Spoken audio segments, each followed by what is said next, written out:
तर guys view बघा, guys view आलाय. आपण काय या गावाचं नाव नरे का काहीतरी गावाचं नाव आहे. तर त्या गावात आलोय आपण. आहे आळेफाट्याच्या पुढे. आणि गाईज पूर्ण ओपन माळ आहे, ओपन माळ बघा, जिकडे नजर जाईल तिकडे. आणि आपले कस्टमर इथेच उतरलेत, ते चाललेत बघा पुढे, जे दिसतात एजड होते सगळे. कारण गाडी पुढे जातच नाहीये, गाडी पुढे जातच नाहीये. कारण पुढे सगळ्यात चिखल आहे, माळातनं शेतात रस्ता आहे त्यांचा. सगळ्यात पहिलं तर इथनं बाहेर पडूया आणि रोडवर पोचूया आणि मग बोलूया की कसं काय आहे. ते हवा खूप येत असेल, आवाज किती येत असेल माहीत नाही. गाडी चालूच ठेवली आहे. तर चला गाडीत बसून पहिलं गाडी हायवेला काढतो आणि मग तुम्हाला दाखवतो हायवेला जातानाचा रस्ता पण. चला चला.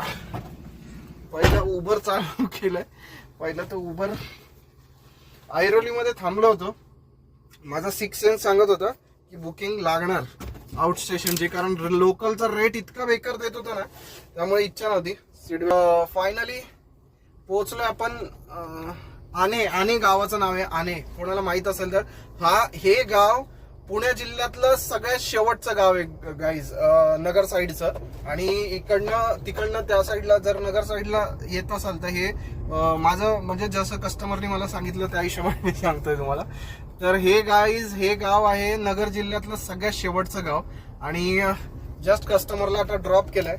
लागली कचकचून भूक आणि वाजलेत किती तुम्हाला दाखवतो. पहिलं तर 4:48. आता सगळ्यात पहिलं तर ना बाहेर जायचा रस्ता शोधायचा आहे. सगळा असाच कच्चा रस्ता आहे गाईस. अशात रानमाळ्यातनंच गाडी आत टाकली मित्रांनो मी, कारण पूर्ण रस्ता असाच आहे. गाडी फिरते इथं. थोडंसं चिखलाळ भाग आहे. पावसामध्ये तर गाडी येऊच शकत नाही आतमध्ये.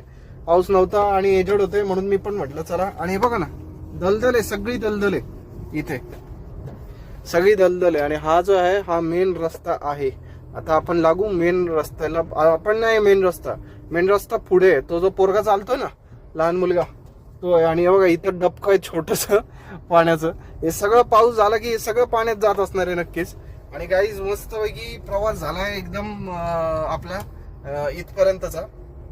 आता इकडनं असं चॅलेंज आहे की काय करायचं. म्हणजे मित्रांनो, महाशेज घाटाचे वगैरे व्ह्यू मी टाकतो आता. तर बघा महाशेज घाटामध्ये काय व्ह्यू होता खतरनाक. ड्रायव्हिंग करायला एक नंबर मजा आली.